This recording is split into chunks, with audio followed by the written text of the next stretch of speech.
பெண்ணான்களே, இந்த வீடியோ யாருடைய மனதையும் புண்படுத்தும் நோக்கமல்ல.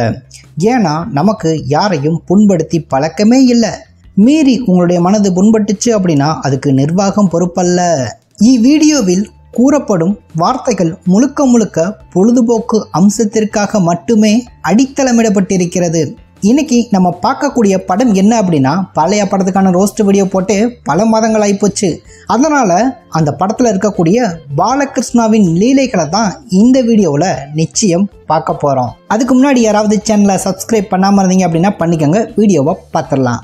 இந்த 3 பேருமே ஆர்மியோட இடத்த ஆட்டையை போட்டிருப்பாங்க. அதுக்கப்புறம் விவசாயிகளுடைய இடத்த ஆட்டையை போட்டு வீடு கட்டி விற்கக்கூடிய ஒரு புனிதமான வேலை பார்ப்பாங்க. இதை தெரிஞ்சுக்கிட்ட நம்ம ஹீரோவுக்கு வேண்டப்பட்டவங்க அதை வீடியோ எடுத்து எங்களுடைய நியூஸ் சேனலில் போடணும் அப்படின்னு முடிவு பண்ணி வீடியோ எடுக்க, அதை இவங்க எங்கள் சேனலில் தான் வீடியோ வரணும் அப்படின்ட்டு வில்லங்கிட்ட போட்டு கொடுக்குறாங்க. நீங்கள் பண்ண பிராடுத்தனத்தை அவங்க வீடியோ எடுக்கிறாங்க அப்படின்னு. உடனே வில்ல ஆட்கள் எல்லாருமே இந்த ஒரு ஆண்டியை துரத்த, இந்த ஆண்டி நம்ம ஹீரோவுக்கு இன்ஃபர்மேஷன் பாஸ் பண்ணுறாங்க. எர்த்துல இருந்து ஏர்ல பறந்து கார்ல வராரு நம்ம ஹீரோ. அதுலயும் நம்ம ஹீரோ சும்மா கார்ல வரமாட்டாரு. இந்த ஆண்டிக்காக பார்த்தோம் அப்படின்னா நம்ம ஹீரோ வீடியோ கால் பார்த்து வியூ பாயிண்ட் சொல்றாரு. நம்ம எல்லாம் கூகுள் மேப் பார்த்து தான் வழி சொல்லுவோம். அதெல்லாம் இந்த காலம். ஆனால் நம்ம தலைவன் கிரிஞ்சு ஸ்டார் டைரெக்டாக ஸ்ட்ரெயிட் லைட்டவே யூஸ் பண்ணி அங்கேருந்து வீடியோ கால் பார்த்தோம் அப்படின்னா, நீங்கள் எங்கே போய்கிட்டு இருக்கீங்க, எப்படி போய்கிட்டு இருக்கீங்க, இந்த சந்தில் திரும்பணும், அந்த சந்து முட்டு சந்து, அந்த சந்து மூத்திர சந்து அப்படின்னு இன்ஃபர்மேஷன் பார்த்தோம் அப்படின்னா பக்குவமாக பகிர்ந்துக்கிட்டு இருக்காரு. அப்புறம் இந்த ஆண்டியை துரத்தின இவங்க எல்லாத்தையுமே நம்ம ஹீரோ அடிச்சிட்டு இருப்பாரு. அப்போ ஒருத்தர் ஃபோன் பண்ணி, என்னடா கோழி கிடச்சிச்சா அப்படின்னுவாரு. ஸோ இந்த ஆண்டியை தான் அவர் கோழி அப்படின்றாரு. ஏகப்பட்ட கோழி சாப்பிட்டு இருப்பாரு போல இருக்கு. அதனால தான் கோழி கிடச்சிச்சா அப்படின்றாரு இந்த ஆண்டியை பார்த்து. அப்புறம் அங்கே ஹீரோ ஒரு பக்கம் சண்டை போட்டுட்டு இருக்க, இந்த ஆண்டிகள் 2 பேருமே இங்கிட்ட அடிச்சுக்கிட்டு இருப்பாங்க. எதுக்கு அப்படின்னா, இந்த ஆண்டி எடுத்த வீடியோவை இந்த ஆண்டி மிரட்டி வாங்குது. ஜிப்பை கொடு அப்படின்னு வாங்குது. உடனே நம்ம ஹீரோ அந்த ஆண்டி கிட்ட போய், மரியாதையா ஜிப்பை எங்க கிட்ட கொடுத்துரு, இல்லை அப்படின்னா உன்னை சும்மா விட மாட்டேன் அப்படின்னு சொல்றாரு. அப்புறம் நம்ம ஹீரோ சொல்றாரு, அந்த ஜிப்பை பஞ்சு மாதிரி பாதுகாப்பான இடத்துல பத்திரமா வைக்கணும், இல்லை அப்படின்னா அந்த ஜிப் கரப்ட் ஆகி போயிரும் அப்படின்றாரு. உடனே இந்த ஆண்டி சொல்றாங்க, அதை பக்குவமா பஞ்சு மாதிரி என்னுடைய நெஞ்சில வச்சிருக்கேன் அப்படின்றாங்க. ஹீரோ சொல்றாரு, நெஞ்சில வைக்காத, உன்னோட அது இல்லை அப்படின்னு முடிக்கிறாரு. அப்புறம் இந்த ஆண்டி சொல்றாங்க, இங்க கையை விட்டு எடுத்துடுவியா அப்படின்னு இந்த ஆண்டி கேட்க, எனக்கு தேவை அப்படின்னா இங்க மட்டும் இல்ல, எங்க வேணாலும் கையை உள்ள விடுவேன் அப்படிங்கிறாரு. உடனே அவர் சொன்ன மாதிரியே இந்த ஆண்டியுடைய நெஞ்சு பகுதியில் பார்த்தா அப்படின்னா கையை விட்டு அவருடைய அந்த ஜிப்பை எடுத்துடுறாரு. அந்த ஆண்டிக்கு எதுவுமே ஆகாம, அந்த ஜிப்புக்கும் சேதாரம் ஆகாம. அதே மாதிரி இந்த படத்துடைய மியூசிக் டைரக்டர் இவர் உள்ள கையை விட்ட உடனே ஆர்ன் அடிக்கிறாரு. நான் கூட நம்ம ஹீரோ தான் ஆர்ன் அடிச்சுட்டாரோ அப்படின்னு தப்பா நினைச்சிட்டேன். ஆனால் ஆர்ன் அடித்தது மியூசிக் டைரக்டர் அப்படின்றது அப்புறம் தான் எனக்கு தெரிஞ்சிச்சு. நல்ல எண்ணத்தோட தான் நம்ம ஹீரோ உள்ள கையை விட்டுருக்காரு. அதை நியாயப்படுத்தி பேசுறதுல தப்பே கிடையாதுன்றேன். ஹீரோவுக்கு கையை விட்டு விளையாடுற ஒரு இடமா தான் இது இருக்கு. அந்த கையை விட்டானே அவனை ஒரு அறையுமோ அப்படின்னு கூட அந்த ஆண்டிக்கு தோணாது. அந்த ஆண்டி கையை விட்டு அந்த ஜிப்பை எடுத்த பின்னாடியும் கூட நம்ம ஹீரோவை ஒண்ணுமே சொல்லாது. ஏன்னா அவரு ஹீரோ, எங்க வேணாலும் கையை விடுவாரு, வில்லன் தான் விடக்கூடாது. இந்த ஆண்டியுடைய நெஞ்சில கையை விட்டு ஜிப்பை எடுத்தார் இல்லையா நம்ம ஹீரோ. அதனால இந்த ஆண்டிக்கும் நம்ம ஹீரோவுக்கும் பாட்டு. அந்த பாட்டுல இந்த ஆண்டியை நம்ம ஹீரோ உருட்டி விளையாடுறாரு. இந்த ஆண்டியை உருட்டுக்கட்டை அப்படின்னு நினைச்சிட்டாரா, இல்ல இந்த ஆண்டி செம கட்டை அப்படின்னு நினைச்சிட்டாரா அப்படின்னு தான் தெரியல. அடுத்து இவரை காட்டுறாங்க. இவர் தாங்க இந்த படத்துல ஒரு மெயினான டெரரான வில்லனா இருப்பாரு அப்படின்னு நினைப்போம். ஆனா அப்படி கிடையாது. ஸோ இவர் தான் அந்த விவசாயிகளுடைய இடத்த ஆட்டையை போட நினைச்சவர், ஆர்மி ஆட்களுடைய இடத்தையும் ஆட்டையை போட நினைச்சவர். இதனால நம்ம ஹீரோ பார்த்தா அப்படின்னா இவருடைய பதவி பறிபோக வச்சிருப்பாரு, இவருடைய சொத்து எல்லாமே அழிஞ்சு போக வச்சிருப்பாரு. அதன் காரணமா இவருக்கும் நம்ம ஹீரோவுக்கும் வேலை வெட்டியே இல்லாத சில சம்பவங்கள் ஒன்று நடந்துட்டு இருக்கும். சொத்து போச்சு, பதவி போச்சு, எல்லாம் போச்சு அப்படின்னு இவர் 2 ஐயர்களை கூப்பிட்டு வந்து அடாவடித்தனமா பரிகாரம் பண்றாரு. அதை காக்கைக்கு படைக்க போகும்போது அந்த காக்கா சாப்பிடாம போகுது. உடனே இவங்க சொல்றாங்க, காக்கா காக்கா காக்கான்னு கத்துறமே, வந்து கொஞ்சம் காவாயாச்சும் சாப்பிட்டு போலாம்ல அப்படின்னு கத்த. உடனே அந்த காக்கா சொல்லுது, உங்க வீட்டு சொத்த தின்னே அப்படின்னா எனக்கு கக்கா போகாதுரா காவாளி பயலே அப்படின்னுது காக்கா. அப்புறம் எல்லாரும் சேர்ந்து ஒரு பிளான் பண்றாங்க. காக்கா இப்படி சாம்பார் சாதத்தை வச்சதான் சாப்பிட மாட்டுது, காக்காவுக்கு கறி சோறு வச்சு கரெக்ட் பண்ணுவோம் அப்படின்னு ஒரு சிக்கனை எடுத்துட்டு வந்து கறியை வச்சு காக்காவை கரெக்ட் பண்றாங்க. காக்கா இப்பயாவது வந்து கவிட்டு போ அப்படின்னு சொன்ன பின்னாடி தான் கறின்ற ஒன்னதான் காக்கா வந்து கவிட்டே போகுது. நல்ல டெவலப் ஆயிருக்குல்ல காக்கா. இது பாலையா படம் இல்ல, டெவலப் ஆகணும்ல. அடுத்ததான் நம்ம ஹீரோடைய வீட்டுல ஃபர்ஸ்ட் நைட்டுக்கு ரெடி பண்ற மாதிரி பூவெல்லாம் அலங்காரம் பண்ணிட்டு இருப்பாங்க. நீங்க ஃபர்ஸ்ட் நைட் அப்படின்னு சொன்ன உடனே நம்ம ஹீரோவுக்கு தான் அப்படின்னு நினைப்பீங்களே, அதுதான் கிடையாது. நம்ம ஹீரோவுடைய அப்பாவுக்கு. நம்ம ஹீரோவுடைய அப்பாவுக்கு பத்மஸ்ரீ விருது கொடுக்குறாங்களாம். அதை நம்ம ஹீரோ பார்த்தோம் அப்படின்னா ஃபர்ஸ்ட் நைட்டு அப்படின்னு சொல்லி ஹீரோவுடைய அப்பாவை ரெடி பண்ணியிருப்பாரு. உடனே ஹீரோ அவருடைய அப்பா கிட்ட சொல்றாரு, அப்பா உன்னுடைய போட்டோ டிவி எல்லாத்துலயும் வந்திருக்கு, உனக்கு பத்மஸ்ரீ வேற கிடைச்சிருக்கு, இனிமேலாச்சு ஒழுக்கமாறு ஒழுங்காரு, அப்பன் மாதிரி இரு, நல்லா வெப்பன் மாதிரி இருக்காத அப்படிங்கிறாரு. இவங்க இப்படியே உட்காந்து வெட்டியா பேசிக்கிட்டு இருக்க நேரத்துல தான் திடீர்னு ஹீரோவுக்கு கல்யாணம் பண்ணணும் அப்படின்னு சொல்றாங்க. பக்கத்துல இருந்த அத்தை பொண்ணு மாமாவை நான் கட்டிக்கிறேன் அப்படின்னு சொல்ல, உடனே நம்ம ஹீரோ சொல்றாரு, உன் ஃப்ரெண்டு யாராவது இருந்தா சொல்லு, அவங்களையும் சேர்த்து கட்டிக்கிறேன் அப்படிங்கிறாரு. அதாவது ஒரே கல்ல ரெண்டு மாங்க அடிக்க ட்ரை பண்றாரு நம்ம ஹீரோ. உடனே ஹீரோயின் பார்த்தா அப்படின்னா ஹீரோவை வீட்டுக்குள்ள கூட்டி போயிடுறாங்க. வீட்டுக்குள்ள கூட்டி போய் அவங்களுடைய அத்தை பொண்ணு இப்படி நின்றுக்கிட்டு 24, 34, 24 அப்படின்னு சொல்றாங்க. அதாவது அவங்களுடைய அளவு அந்த ஒரு சைஸை பார்த்தோம் அப்படின்னா அவங்க சொல்றாங்க. டெய்லர் கூட இவங்களுடைய அளவு எடுத்து ரசிக்க மாட்டாங்க, ஆனா இவங்க உடம்ப இவங்களே அளவெடுத்து ரசிச்சு அதை அழகா சொல்றாங்க. அதுவும் நம்ம ஹீரோ கிட்ட வேற சொல்றாங்க. அந்த சைஸை கேட்ட நம்ம ஹீரோ அப்படியே நைஸா பாட்டுக்கு போயிடுறாரு. இந்த பாட்டுல தான் நம்ம ஹீரோயினுடைய நெஞ்சில கைய வச்சு ஏறடிக்கிறாரு. அப்ப போர் அடிச்சா பீர் அடிப்பாரா அப்படின்னு தானே கேக்குறீங்க. பீர் மட்டும் இல்ல, தலைவன் எல்லாத்தையுமே அடிப்பாரு. நான் சொன்னது வில்லன்களை சொன்னேன், நீங்க வேற ஏதாவது நினைச்சீங்க அப்படின்னா அதுக்கு கம்பெனி பொறுப்பு இல்ல. அப்புறம் நம்ம ஹீரோவுடைய என்கேஜ்மெண்ட் ஒன்று நடந்திருக்கும். அந்த விழாவுக்கு வந்த இந்த அழகிகள் எல்லாம் இல்ல இந்த கிழவிக எல்லாம் ஹீரோவை பார்த்து சைட் அடிக்கிறாங்க. அன்னைக்கு 5 பேர் அடிச்சுட்டு யாருடைய ரூமுக்குள்ள போன, எதுக்கு ரூமுக்குள்ள போன, ரூமுக்குள்ள போய் என்ன பண்ண அப்படின்னு வெளிப்படையா வெட்ட வெளியில எல்லாருமே வெறிகொண்டு பாக்குற மாதிரி ஹீரோ கிட்ட கேக்குறாங்க. ஹீரோ சொல்றாரு, நான் ஒண்ணுமே பண்ணல அப்படிங்கிறாரு. நீ ஒன்னும் பண்ணாம தான் 5 பேர் அடிச்சுட்டு அந்த ரூமுக்குள்ள போனியா அப்படின்னு கேட்க, உடனே இங்க இருந்து அவங்களுடைய அத்தை பொண்ணு சந்தேகமா நம்ம ஹீரோவா பாக்குறாங்க. 5 பேர் அடிச்சுட்டு அவங்க ரூமுக்குள்ள போய் இவர் என்ன அடிச்சாரு அப்படின்னு யோசிக்கிறாங்க. உடனே 5 பேர் வாங்கிட்டு வர சொல்லி நம்ம ஹீரோவை குடிக்க வைக்கிறாங்க. அப்போ நம்ம ஹீரோ ஒவ்வொரு பேரா குடிக்கிறாரு. 3வது பேர் குடிக்கும் போது மூடி ஏறிடுது. ஹீரோயினோட இடுப்ப பாக்குறாரு. ஒருவேளை பீருக்கு அதுதான் சைடிஸ் அப்படின்னு நினைச்சிட்டாரோ. யோ அது உனக்கு சைடிஸ் இல்ல, அதுதான் உனக்கு மெயின் டிஷ். அடுத்து 4வது பேரை குடிக்கிறாரு. 5வது பேரை குடிச்சிட்டு அப்படியே ஹீரோயின் மேல பொத்துன்னு விழுந்து புரண்டுறாரு.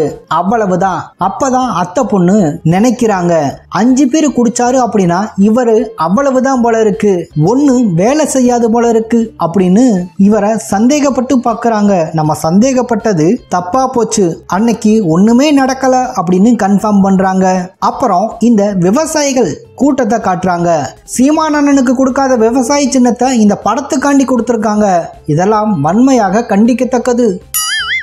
அதுக்கப்புறம் நம்ம ஹீரோவுடைய அப்பா, நீ இனிமே வேலைக்கு போக கூடாதுரா, வேலைக்கு போறேன் அப்படின்ற பேர்ல வெட்டி சண்டை போட்டுட்டு வந்துடுற, இதெல்லாம் நமக்கு வேலையத்த வேலை அப்படின்னு சீரியஸா பேசுறாங்க. அப்படின்னு பார்த்தா சிரிப்பு வர மாதிரி பேசிக்கிட்டு இருப்பாங்க. கடைசியில சிரிப்பு சீன் தான் அப்படிங்கறத யோசிக்கும் போது அதுதான் சீரியஸான சீனு அப்படின்னு வேற சொல்றாங்க. இப்ப நான் சிரிக்கிறதா சீரியஸா இருக்கதா அப்படின்னு அவங்ககிட்டே கேட்டோம்னா அது எங்களுக்கே தெரியல அப்படிங்கிறாங்க. அப்புறம் கிளப்புல கஞ்சா கடத்துறாங்க. விக்ரம் படத்துல மாதிரி கஞ்சா விற்கிறாங்க அப்படின்னு விவரமான இந்த ஆண்டி பார்த்தோம் அப்படின்னா அவங்களுடைய நியூஸ் சேனல் ஆபீஸ்க்கு பார்த்தோம் அப்படின்னா இன்ஃபர்மேஷன் ஷேர் பண்றாங்க. அந்த ஆளு, நீ ஒரு ஆணையும் புடுங்க வேணாம், நீ சும்மா இருமா, நீ சும்மா இருந்தாலே போதும் அப்படிங்கிறாரு. நீ வேலை பார்க்கறேன் அப்படின்னு வெட்டி வேலையா பார்த்துட்டு போயிடுற, அத வேலை வெட்டியே இல்லாம நாங்க எல்லாம் உட்காந்து சரி பண்ண வேண்டியது இருக்கு, நீ மூடிக்கிட்டு அதுவே போதும் அப்படிங்கிறாரு. உடனே இந்த ஆண்டி சொல்லுது, நான் அப்படியெல்லாம் இருக்க முடியாது அப்படிங்குது. அப்போ இஷ்டம் அப்படின்றாரு. உடனே இந்த ஆண்டி பிளான் பண்ணுது, நான் எப்படியாவது ட்ரக்ஸ் யூஸ் பண்றவங்க எல்லாத்தையுமே கண்டுபிடிப்பேன் அப்படின்னு சொல்லி வீடியோ எடுக்க போற நேரம் பார்த்து நம்ம ஹீரோ அங்க வீடியோ எடுத்துட்டு இருக்காரு, பிட்டுப்பட வீடியோ எடுக்கிற மாதிரி. உடனே அதை பார்த்த இந்த ஆண்டிக்கும் நம்ம ஹீரோவுக்கு சின்ன ஒரு வாக்குவாதம் நடக்குது.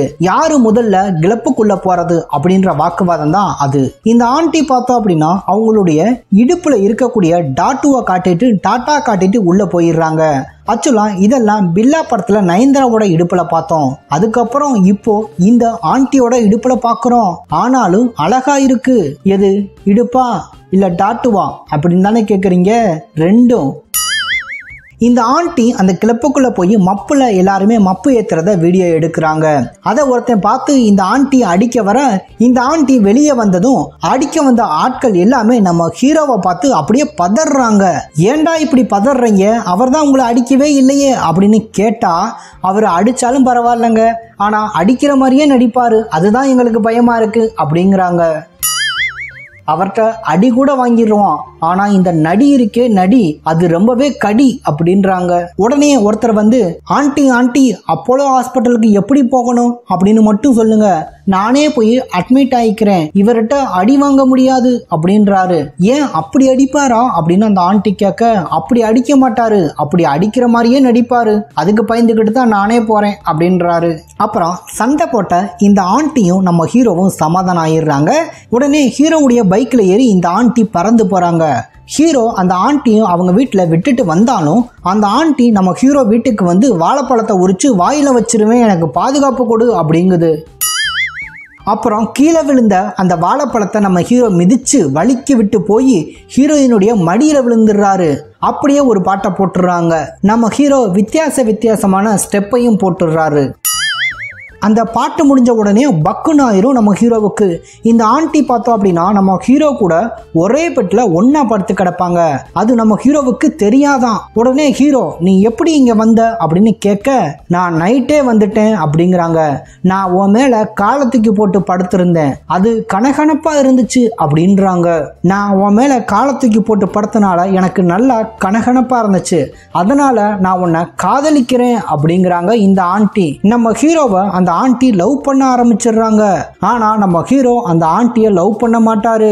அப்புறம் இந்த ஆண்டி சொல்றாங்க, நான் உன்னை பார்த்து மயங்கி விழுந்துட்டேன், நீ ஜாலியா என்னைய என்ஜாய் பண்ணு அப்படிங்கிறாங்க.